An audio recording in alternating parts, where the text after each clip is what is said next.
If you're vulnerable to psychic damage from roguish language, stay away from these gibbering mouths. But if you intend on listening to this podcast about enriching your fantastical group hallucinations, you're too far gone already.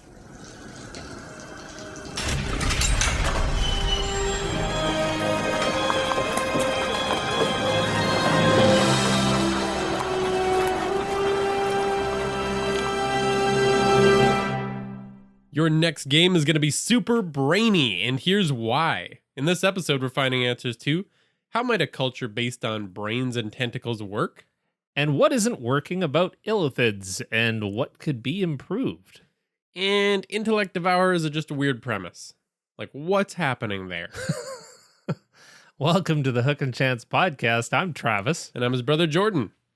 So today we're talking about Mind Flayers. Yes, but first I want to talk about dogs.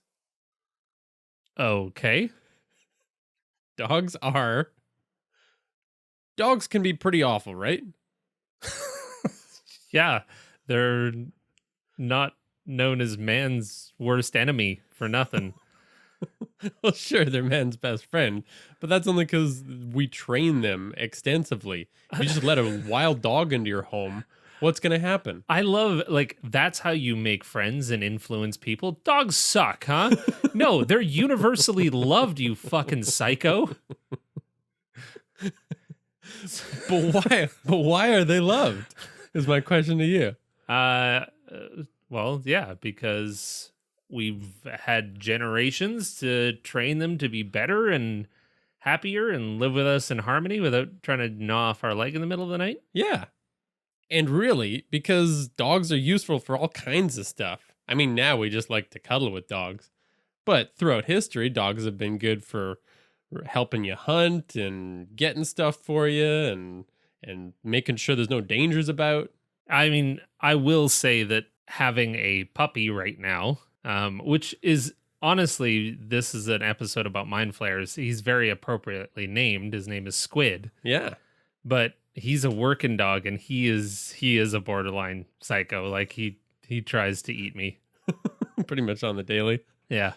I mean, yeah, there's lots of working dogs out there. You've got huskies that are really good sled dogs. You've got, all of, I don't know what most other dogs do. So if you get together a lot of dogs and train them all, you are pretty powerful. Am I right? Well, yeah. I mean, if you watch the videos on YouTube of that one lady who's able to train her Jack Russell to do everything for her, like fetch shoes and mail and all kinds of crazy stuff. Yeah, it can get pretty weird. Well, this actually does have something to do with our topic of Mind Flayers, and I'm going to cross that bridge in a little bit. But the problem that we're here to kind of deal with is that Mind Flayers are different than most monsters in the monster manual. Like, you can have a lich, but there's no guarantee that that lich was smart. Like, the lich could have been a bit of a dumb shit. It was probably pretty smart in order to crack the secrets of immortality. Well, I mean, sure, but he also could have just followed a recipe. My point being that Mind Flayers I've always found a little bit more daunting because I have an intelligence of 10 on a good day. Yeah. 8 if I've been drinking. Yeah. And maybe 12 or what I perceive as a solid 12 if I've had like 2 cans of Red Bull. So, whereas I am at a solid 18 until we start recording this podcast. And just then so everyone knows. Yeah, and then it's like a sharp spike downward. Yeah. So, my point being is that Mind Flayers are a little bit daunting to portray because they have a resting intelligence of 17. And that's not to mention that their wisdom and charisma are both incredibly high as well. Yeah. And that's all layered on top of the creepiest monster. I mean, it's got tentacles and it sucks your brain out. So there you go. This is the challenge that we're faced with.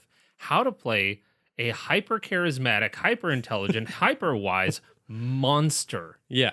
Like, I can play a snarling bugbear pretty easy. Yeah.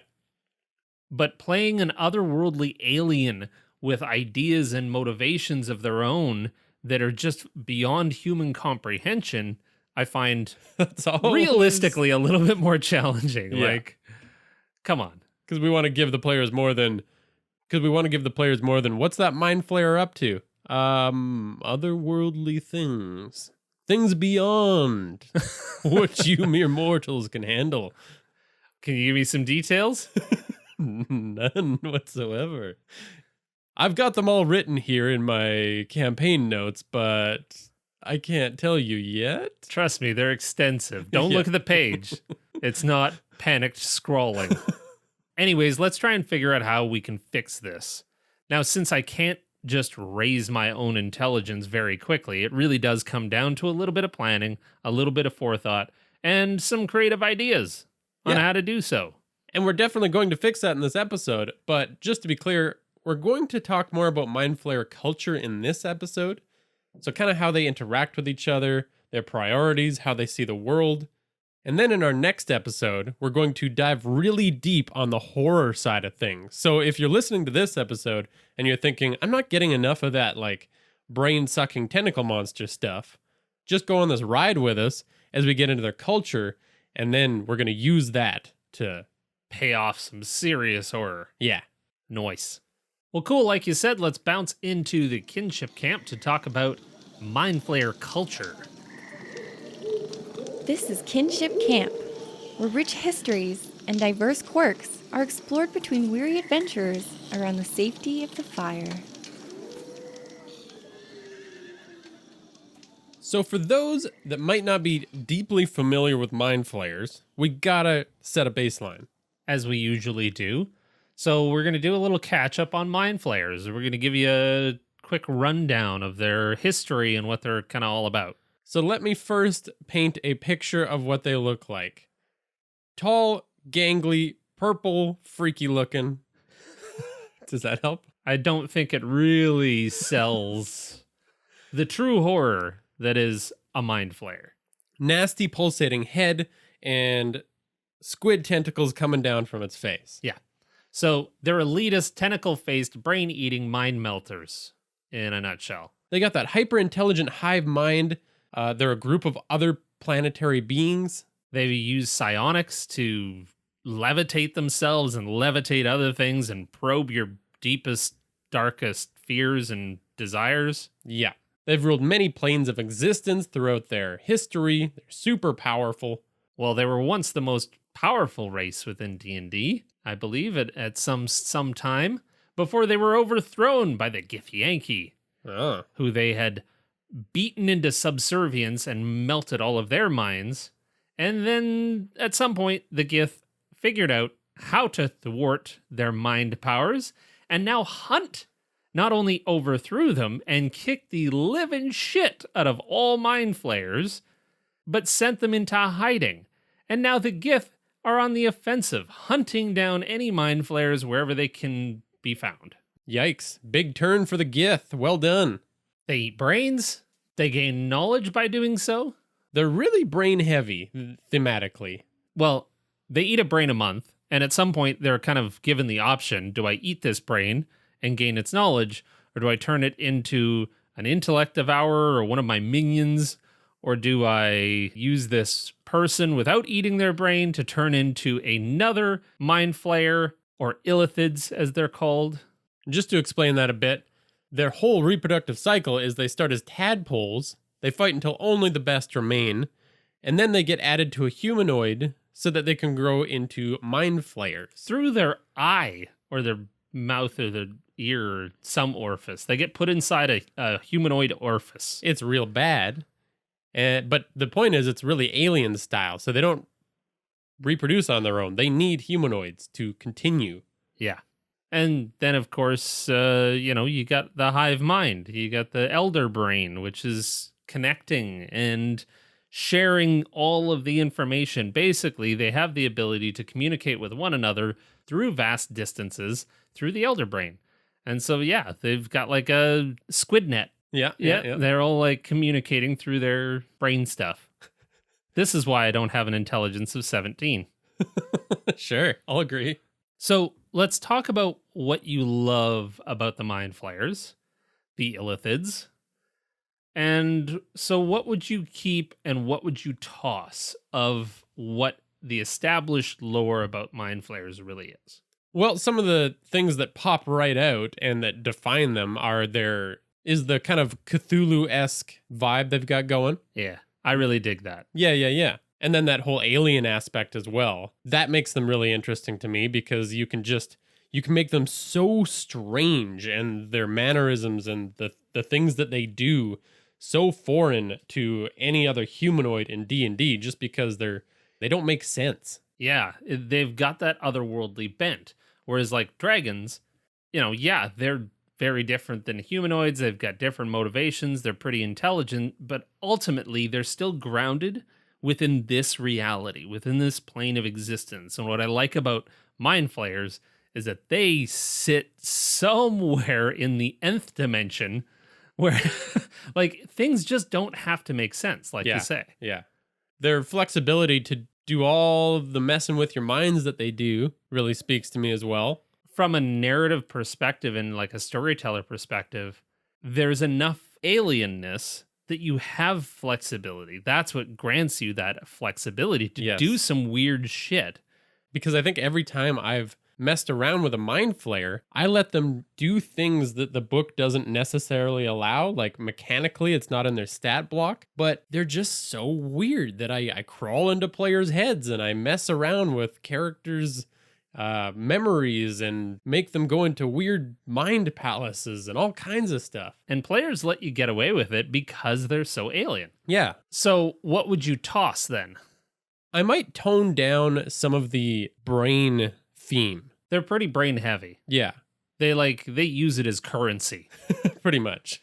That'd be like us needing money, but then also eating money and then turning money into our children and then having money as pets. Like it's really brain heavy. Yeah. They're like deeply invested. So keep the parts about brains that make sense, but maybe, we can twist around some things like the fact that their minion, the Intellect Devourer, looks like a brain. It's just a walking brain. And that almost takes me out of the fiction a little bit. I don't love the Intellect Devourer because there's no... I can't get over the fact that this brain sprouted 4 legs and runs around like a little puppy. Brains are very exposed, very easy to kick. Yeah. One good dent and that thing is done. Yeah. At least pop a skull on that bad boy. I would probably ditch the only eating brains as well. Like, Mind Flayers are supposedly, they subsist themselves on 1 brain per month. Otherwise, they might perish. Like, they'll starve if they don't get enough brains. Yeah. Okay. So that is 12 brains a year. And then beyond that, if they live in colonies, then we're talking like hundreds of brains a year or thousands of brains a year. And then also we need enough to turn into our puppies. And then also we need enough to turn into more Mind Flayers. Yeah, without feed eating our them. elder brain. And like it keeps going on and on. And now if a Mind Flayer colony isn't under one of the largest cities in the world, like if that's in a small town, the small town is dried up within about a month or two. So it doesn't make a lot of sense that that's how they subsist themselves. I would imagine you could give a Mind Flayer some bacon wrapped scallops and it would just be like, oh, these are pretty damn good, but I do really still love my brains. Yeah. Maybe seafood.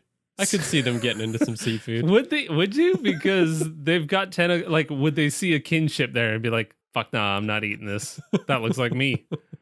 And as much as the colony thing is baked right into their lore, I like playing around with individual Mind Flayers because as soon as you kind of introduce the party to a colony of Mind Flayers, you've got what we were talking about earlier, like an intelligent creature, but to a degree that we can't even fathom. What does a colony of hyper-intelligent Mind Flayers do, and how do they react to the threat of adventurers coming in? Well, they're just going to wipe them from the map. They're going to obliterate them in ways that are so intelligent that a DM can't. Yeah. Like if the players get in, then the threat of Like, if the party actually gets into that colony, then the threat of their intelligence is just gone. Something went terribly wrong. Yeah, so these Mind Flayers let their guard down. Let's just say that. They screwed up. They kind of deserve it. Oh, there was a hole in their chain link fence? Yeah, that sounds... They let a bunch of these idiot monkeys just waltz into their colony? No, thank you. But also, I like the idea that these Mind Flayers, they're trying to restore their former glory. They're trying to work back up to being the dominant force in the multiverse. Right now, they're kind of cowering in caves in the Underdark, and they're building up strength. And sure, I get that part about living in a colony. But also, again, like you just kind of mentioned, if every adventure is just somehow leading towards a Mind Flayer colony, like, your players are going to get mopped. So I like the idea of knowing that there is a bigger organization out there somewhere. There's the threat. There's the threat that anything that a Mind Flayer sees or hears, it could be communicating to a wider network of Mind Flayers. But this one is working alone. This one has one particular job that it's doing to help further the needs of the entire colony, but that the rest of the colony isn't just right around the corner ready to kick the ass of every adventurer. Yeah, and I even like maybe putting the colony somewhere real far away. So not just the Underdark, but like another plane of existence. Make it clear that they've got a lot of irons in the fire across the multiverse, and this little city on this little plane of existence is like an outpost that they're not too concerned with, and that's why you can overcome the threat of a lone Mind Flayer. But Mind Flayers in your tiny little hamlet somewhere is still a massive threat. Yeah. Like, that is some scary shit. They can make thralls with enough time. They can make people that look like your friends and family, but oh shit, they've had their minds warped and now they work for the Mind Flayer. Like, that's threatening. Yeah. So this like shadow network of Mind Flayers, like, that to me is a lot more compelling than, hey, we found their hive, let's go wipe them out. Let's go take our axes and kill them all very easily. Let's unpack the dog analogy that you seem to be hinting at. So we've discussed how they live, but how do they actually see and view all of the humanoids that they're trying to dominate? I see where you're going with this. Yeah. I mean, they see people of the material plane as dogs. And this makes perfect sense because, yes, dogs have the potential to hurt you and do damage. But we all know that we are dogs' intellectual superiors. It's not a question. Yeah, got it. Not only are we smarter than dogs, but our brains can literally do things that theirs can't. It's a very logical proposition, and that's exactly how illithids feel about humans. Well, even if we were on the same mental plane, we can still see color. So, I mean, we have a biological advantage over dogs. Exactly. They have some biological advantages over us. We don't really perceive that more often than not. Like, when we let a dog serve on the UN, I think that maybe we will have reached a point where we see dogs as equals to us. But until we let them serve on the UN and have a dog representing Dog Nation, I think we're always going to have this like perception of like, nah, you're not quite as highly evolved as we are. And I think it also works really well because Mind Flayers, you're always going to have to go to them in their lairs to get them, because we don't think of dogs as a threat in our everyday lives. But if you plop us down in a forest in front of a wild dog, oh no, all of a sudden my intellectual advantages aren't for much right now. Nice. Yeah. So they're not coming out to fight you ever. They are hiding in their dens, just like we hide in our homes from wild dogs. Well, wild dogs do exist. They're out there and they want to eat us. Yeah, exactly. We know that they are more complex. Like, if you watch a video on dog behavior, they are communicating a lot to one another. But when we look at them, they go, oh, puppy's hungry. Or, oh, puppy's feisty. Or whatever. Like, we oversimplify their emotions and their needs and their goals. Yeah. Much the same way that I would imagine illithids would see all humanoid races as like, what? You're like hoarding money and you're trying to get power over the other. Yeah, so you want to be the alpha? That's it. That's the height of your That's needs. the goal. Okay. They just look at all of us as either happy, sad, horny, or fighty. Like they're just What are you okay. here for? You're pretty fucking simple, really. And I really like how that applies to their communication, because Mind Flayers have this mental network. They're expressing their thoughts to each other as like concepts, and they can just project so much to each other at once. And then this little party of adventurers comes stumbling in. And I imagine that if you do manage to have a conversation with a Mind Flayer, it's the equivalent of when we bend over and start doing baby talk to a dog. Yeah. Aw, hey there, little buddy. It's like the most basic of words. You Yeah. got to use one word at a time. Yeah. And what I really like about this analogy is that we don't have any ill will towards dogs. Yeah. We love dogs. We love having them. I would imagine that illithids don't hate humanoids. They're not out there to murder them all. They're a part of their plans sometimes. Illithids will use a humanoid to achieve its goal, and then, to further that analogy, a trained dog is just like a thralled humanoid. Like, oh, I've settled all of the wild behavior and tendencies that comes with this animal. Yeah.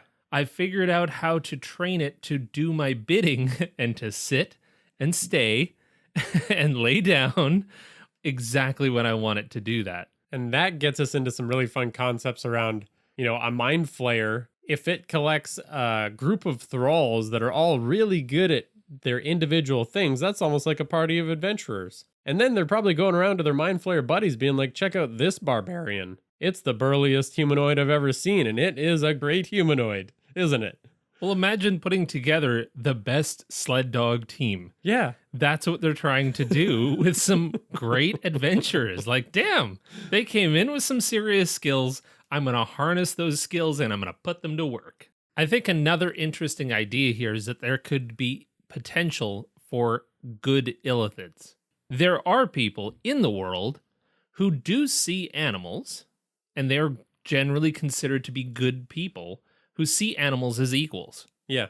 Hey, we're all animals. We're all a part of this whole, cacophony of life that is happening here on Earth.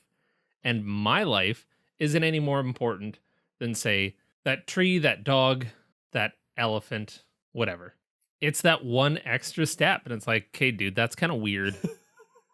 Like, good for you. You have a bigger heart than the rest of us, but that's kind of our food that you're like chumming around with. Those are chickens. They kind of have a purpose for us. There's some different opinions, but the vast majority would see humanoids as like, no, those belong to us. Yeah. That's farm animals. Yeah. And the last point I want to make about this is, even if your character has like psionic abilities and psychic powers, you might be thinking, okay, well, Mind Flayers would at least respect that, right? I still don't think so, because if you could teach a dog the ability to bark something that sounds like the word hi, it would be pretty impressive, but you wouldn't all of a sudden put that dog on the same level as you. Yeah. You'd just be like, oh, neat trick. Squid can speak, but I mean, it's the same word every time. Yeah. It's cool. So one psionic ability. Good for you, bud. Yeah. I've got a vocabulary. I've got literally thousands of different ways that I use my psionic abilities. You've got one, maybe two. You've got a couple of different pitches of bark. That's really adorable. Here's a treat. Good try, buddy. You get pets. Let's breeze into what we actually came here to do, which is to talk about illithid culture. Sure. So when we're talking about culture, we always like to start with some core values that we can build everything from. So what do you got? Well, we've got a value of education. They are collectors of thoughts, knowledge, and ideas. Then we've got excellence. So obviously they got a bit of a chip on their shoulder. They want to be the dominant creature within the multiverse again. And I think this just fits because I can't really see Mind Flayers as having like a lot of down or leisure time. It'd be just too weird to see them having fun. Yeah. So they're focused on excellence. Well, and that brings me to the next value, which is focus.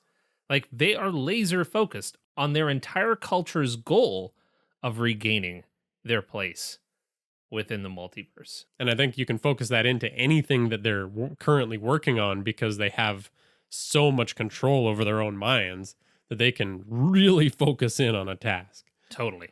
And then there's the left field one here, peace. Mind Flayers value, as a culture, peace. Because what is a good thrall but peaceful? So peace in that evil kind of way. Well, yeah. I mean, they see themselves as the ultimate controllers. Why the hell wouldn't anyone submit to us? Yeah, we can bring peace to everything and everyone. No more fighting if everyone just is enthralled. Yeah.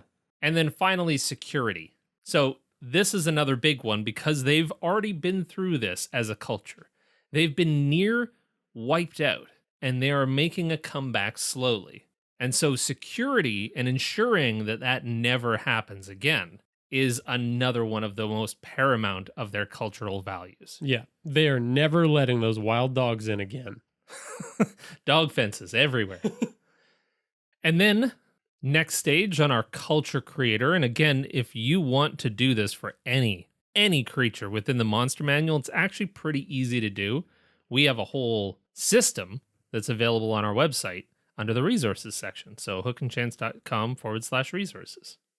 But the next step on our culture creator is determining what some of their ideals are. So here we've got our dream life. What would be the dream life of a particular illithid? Well, this stays in line with what we've been talking about. Their individual dream life is having complete control of everything. I mean, many thralls, you've become an elder brain, you're the best and brightest among the Mind Flayers. Well, see, that we would have changed about the Mind Flayers, because not any Mind Flayer can become an elder brain based on the canon that is their growth cycle. Just some tadpoles happen to be elder brains. That's kind of weird. I don't really get that. And then some tadpoles end up being super illithids, and then some are just like different. I don't know. It doesn't make a ton of sense to me. Whereas I prefer this idea that every illithid, as they continue to work out certain areas of their brain, certain areas of knowledge, that brain just keeps growing. Yeah. And then it gets big and lumpy, and it keeps growing. And so an illithid could, in its lifespan, grow to become an elder brain. Yeah. I like that concept too. Kind of more like the dragons of D&D. Yeah. Like each more dangerous stat block is the next stage in that creature's growth, not just a different creature. And you could go one extra step with their canonical life cycle and just simply say that they continue to live on every time they consume another brain. And that's already kind of in there, is that a Mind Flayer can consume another Mind Flayer's brain and gain all of its knowledge. And now it's like doubly powerful. And you're supposed to, when a Mind Flayer dies, the rest of the Mind Flayers take it to the Elder Brain to consume all of that knowledge. Like, the Elder Brain acts as the library to all of the knowledge that all of the Mind Flayers in the colony are gathering. But what if instead, that Mind Flayer that consumed that other Mind Flayer just got a little bit more powerful and extended its lifespan? Yeah. Until it can keep growing and keep getting bigger, and they can probably decide among themselves just who's going to be top dog. They'd be like, actually, you've been alive for a lot longer, so I will submit to you. You may have my brain. Yeah, I really don't see them having the same kind of value of self-preservation. Or competition amongst them. Like, they're all helping the colony. Yeah, exactly. Yeah. So then what's their major challenge? Well, I think it's just staying safe and hidden long enough to gather enough power to recapture their status that they had eons ago. Prior to the dog apocalypse. Yeah. Yeah, when all of the humanoids took over, those little Damn shits. them. I don't see them having a lot of other friendly cultures. No, certainly not. I mean, they're too elitist for that. Yeah. They don't respect anything or anyone, really. But what I first thought of with this was perhaps beholders, because they're, super intelligent too. But I think beholders contrast mind flayers in that whole community way too much. So beholders are all about wanting to be the best and only beholder, whereas mind flayers are all about working together. So if you saw somebody doing that, you'd probably just be like, idiots. I could see a friendly culture in aboleths. They're both kind of squiddy, and aboleths have been around since the dawn of time, so aboleths watched illithids grow to power. That's a dangerous team up. All right? Well, when we talk about their style, what comes to mind is just all the gruesomeness that they don't mind. Ugh. Yeah. Like they're examining brains and humanoids and tearing them apart. It's all very scientific, but also very disturbing. I think when you and I were chatting about this, the concept of taking all of the brain's synapses and like every single pathway and like splaying it out. Yeah. It looks almost like a map on a wall until you realize that it's a brain.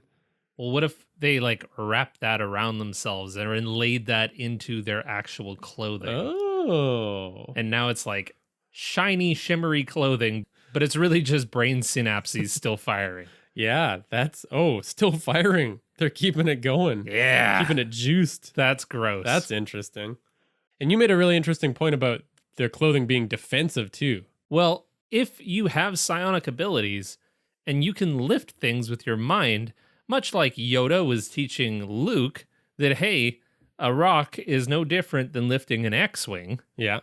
You've got Mind Flayers that, I don't know, they're always portrayed in these like long, flowy, kind of crazy robes. Yeah. But they're not particularly strong creatures. Like they can't take a whole lot of hits. So why wouldn't you protect yourself? Especially since weight doesn't matter when you're lifting yourself with telekinesis. Yeah. So I could see Mind Flayers using a lot more metal. You still got to have that like Elton John flair to your wardrobe. Interesting. But yeah, I mean, throw some metal in there, throw some protective pieces. Yeah, and like get fucking crazy with your style if you're an illithid and you should own the universe. Yeah, that makes sense. Illithid armor. Why not? And just throwing this in the ring, but if I could make myself float all the time and I didn't like my weak body because I was all about my mind, I would probably design my clothes, my metal clothes, in a way that like if I dropped down to the ground, then it would kind of expand and turn into a seat. Like if I'm a genius, I can make something mechanical that does that, right? Okay. Interesting. This is like the character from Silicon Valley who was always just like waiting for things to get done, and he had like the little flip out legs in his seat. Yeah, exactly. Yeah. Like a little more that's nerdy. Thrown like than that. Like it's imposing still. Okay, I see. But yes, the same general concept. No, I dig that. Like, yeah, just as soon as you sit down, it unfurls like a fan almost. Yeah. Or maybe even into like their sleeping pod. That's the only time they stop levitating. Because their minds are infinitely powerful. Why would they ever stop levitating? I guess, yeah. I can't think of a reason. And here's an idea for you. I started thinking of this as like a game that they would play, but it quickly became not a game because Mind Flayers don't mess around and have fun. So here's an activity that I think would be kind of interesting to stumble into as an adventuring party. Go on. I think Mind Flayers have a unique perspective on the two minds are better than one concept. Because like you were alluding to, when there's two Mind Flayers, one might as well consume the other's brain so that they have all of that knowledge in one place and they got one less mouth to feed. Cool. So here's what I'm thinking. They gather all of their thralls together and place them in a circle around the two Mind Flayers.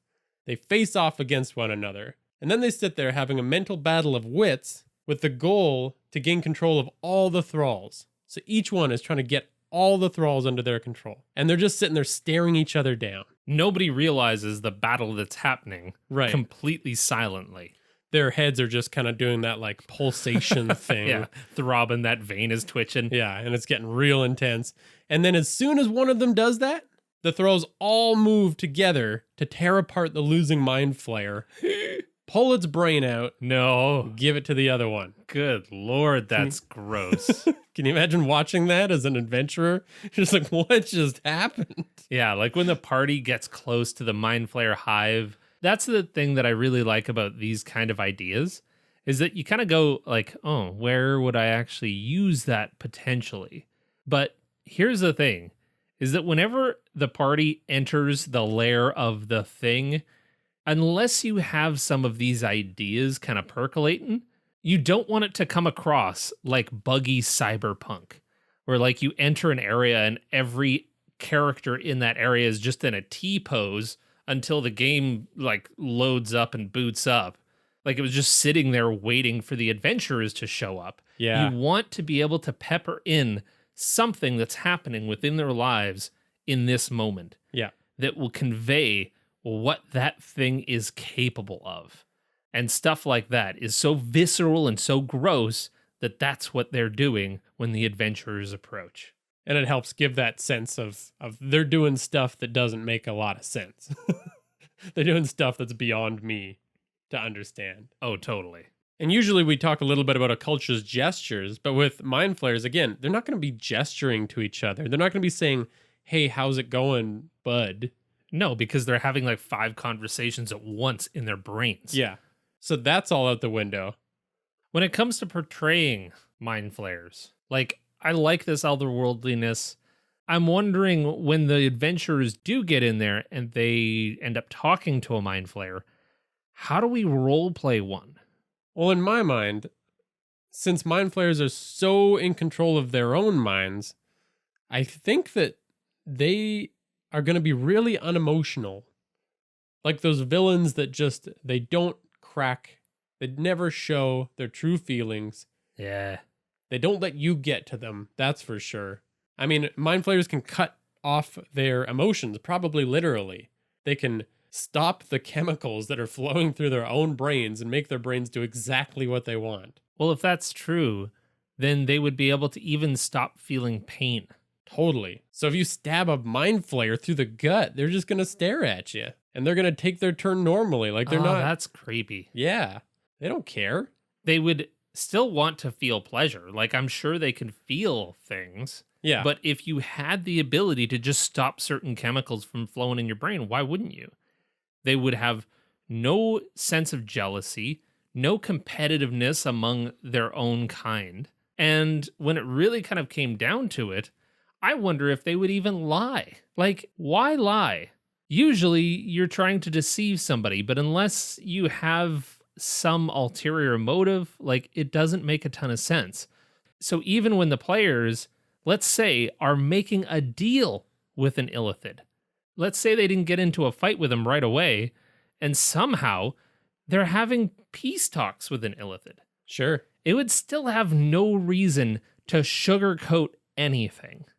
It'd be like, yes, once we conclude our business, I plan on making you a thrall, and you have a particularly tasty brain. I can smell it from here, and I plan on eating it. Yeah. And be like, fuck. I guess we're going to work with this illithid, but let's watch out for that final step in his plan. Yeah, he's not beating around the bush, is he? No. And I think that comes from their whole hive mind thing, too, because if you and all of your pals can read every thought of each other automatically and communicate without trying, then nobody's lying. Nobody even thinks to lie. Yeah. That makes no sense. Yep, Mind Flayers are fucking weird. Yeah, I think we've covered that ground very well. Hopefully you got some ideas. And I hope you share those ideas when you do run a Mind Flayer for your party. Yeah. We, of course, want to hear all of the juicy details of your evil, grotesque, hopefully more in-depth Mind Flayer, that you can roleplay some of their attitudes and some of their ideas towards that adventuring party. And now in the second segment, we want to get into the Mind Flayers dogs, those nasty little Intellect Devourers, and see how we can spice them up. So stay put right there. This is Lamashtu's breeding pit, where the most vile and deadly of creatures are birthed and unleashed upon doomed adventurers.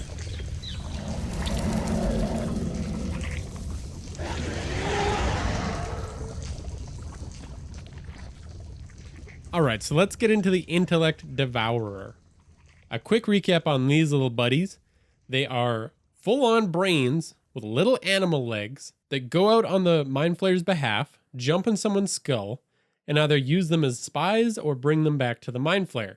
There's some bits there that I do like. It's pretty cool. Yeah. But as we've already alluded to in this episode, there's some bits that I just don't get.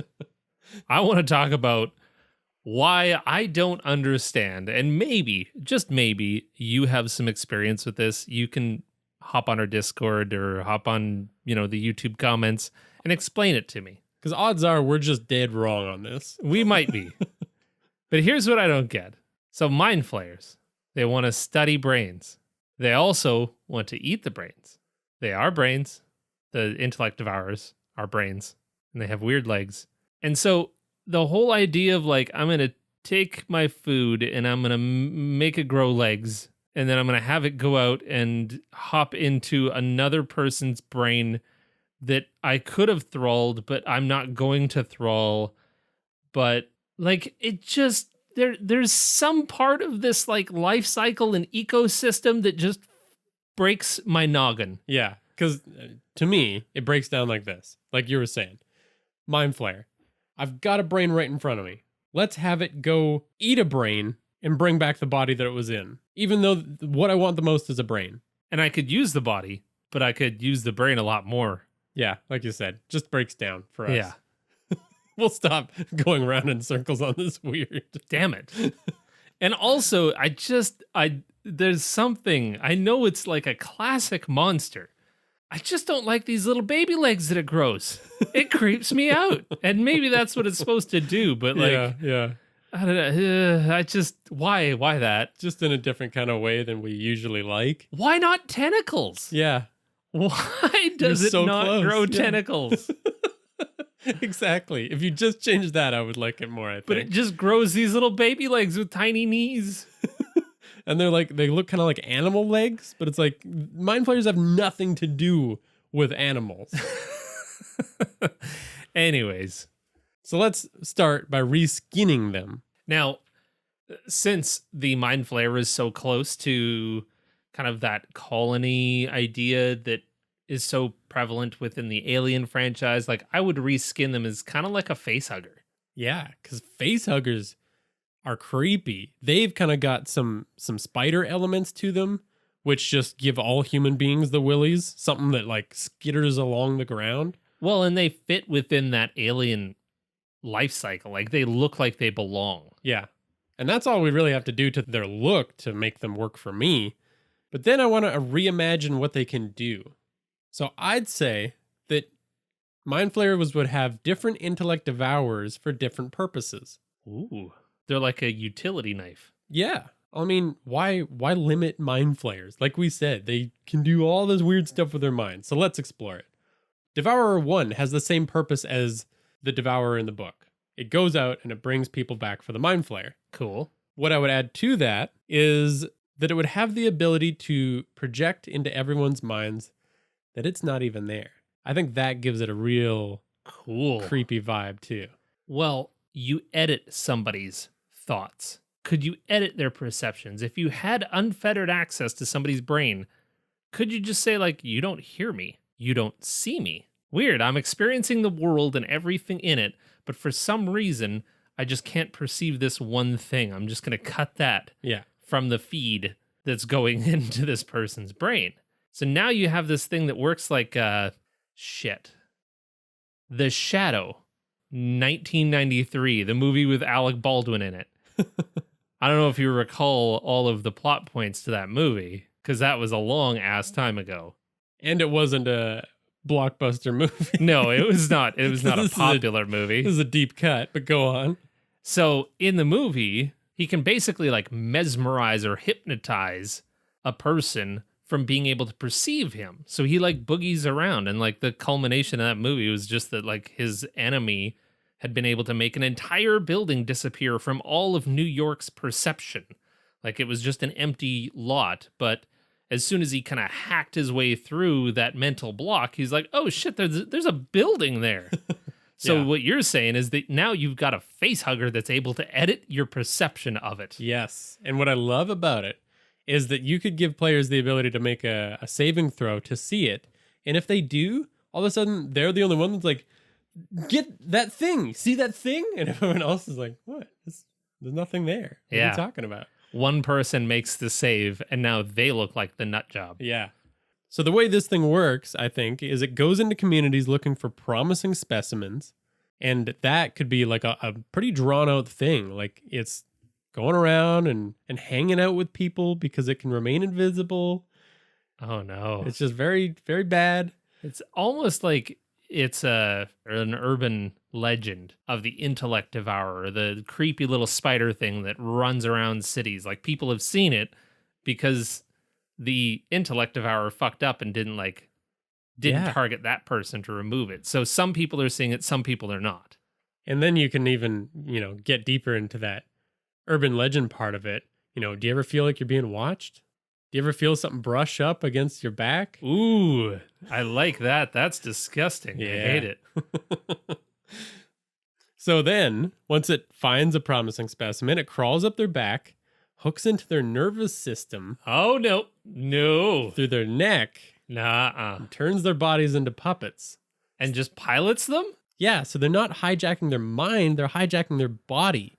Oh, that's even worse. The captive is aware that they're marching to the Underdark to go and meet some Mind Flayers? And if they just leave the room and everyone's like, hey, where are you going? Then the Intellect Devourer can puppet your mouth and just say like, hey, see you later, everything's fine. Oh, no. Going to get some wood. No, thank you. Yep, I like it. And of course, they take them back to the Mind Flayer so the Mind Flayer can study them and decide what they want to do with the delicious brain that's still totally fine. I like it. And the second Devourer that I put forward, you were mentioning, Travis, that Mind Flayer lore says that when Mind Flayers consume minds, they absorb all the knowledge within it, and that when one dies, another Mind Flayer is going to come, bring it back, and feed it to the Elder Brain so they don't lose that knowledge. Sure. But they've got to have some emergency exit for their brains when things go wrong, because things will go wrong. Oh, sure. Like if you're too far away from the colony and you bite it, you've got like how long until a brain dies? Yeah. Probably not very long. I think in the book it actually says like it's 4 or 5 days. Mind Flayer brains have a little extra juice to them. But yeah, basically they get taken back to the colony, fed to the Elder Brain, so it's locked in forever, whatever that Mind Flayer knew. Right. So that's an important resource. So I'm thinking this Devourer will attach to the back of a Mind Flayer's neck, kind of like we just described with the puppet, and just exist there. It hangs out in case of emergency. Oh, no. This was worse than the first one. So let me see if I know where you're going here. Mind Flayer gets stabbed, run through by the party barbarian. Yeah. And the Mind Flayer is sitting there, stuff is just pouring out of it, and it goes, uh-oh. And the Intellect Devourer that's just hanging out on the back of the neck knows, okay, it's time to peace out. Yeah. And now it cuts off the Mind Flayer's head. Yeah.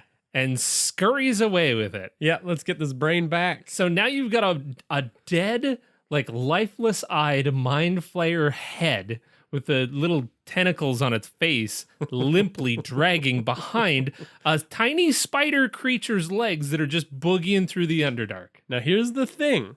Yes, you could do a loose head, but what if the Intellect Devourer could still hijack the motor functions? And now basically what you're seeing as the party is the head scurrying away on the tentacles that are part of the face. It's using the face tentacles as legs now. No. It's like, wait, no. God, how did it get worse? Okay. Yeah, I'm not here for this. We're ending this podcast. We're done. It's good. That's what Mind Flayers are all about. You got to give people the yucks. Well, thank you for the yucks. Thank you for the ideas.